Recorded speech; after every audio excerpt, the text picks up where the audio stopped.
Imagine standing by the Nile River in ancient Egypt. The sun is hot, and tall green plants grow along the water's edge. These plants are called papyrus. They look like long stalks with flowers at the top, shaped like little umbrellas. But these plants were more than just pretty. They were used to make one of the most important inventions in history: papyrus paper. Papyrus was the first kind of paper used by humans. It helped people write down stories, laws, prayers, and letters. It helped keep records and share ideas. Without papyrus, we might not know as much about ancient Egypt today. The papyrus plant grew only in Egypt and a few nearby places.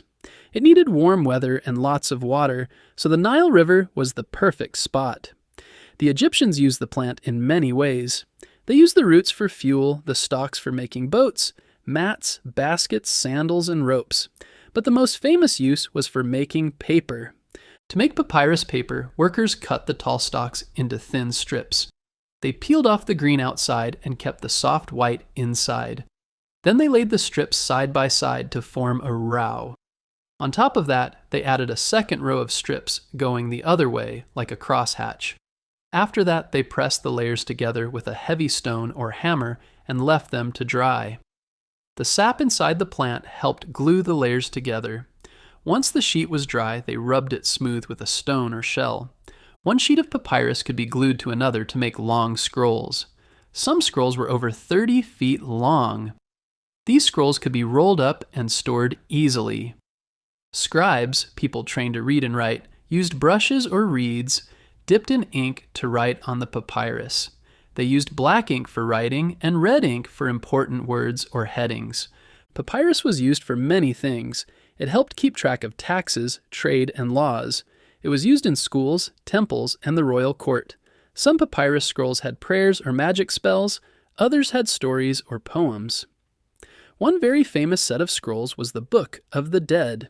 It was a guide to the afterlife filled with spells to help people travel safely after death. Papyrus helped the Egyptian government run smoothly. It helped doctors write about medicine. It helped builders plan temples and tombs. Even regular people used it to write letters to friends or keep records of what they owned.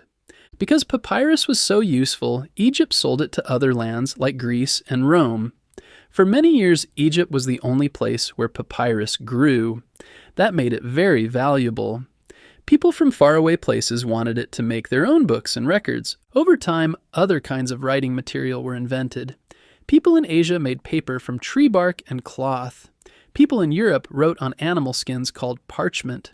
These new materials lasted longer and could be made in more places. Slowly, papyrus was used less and less.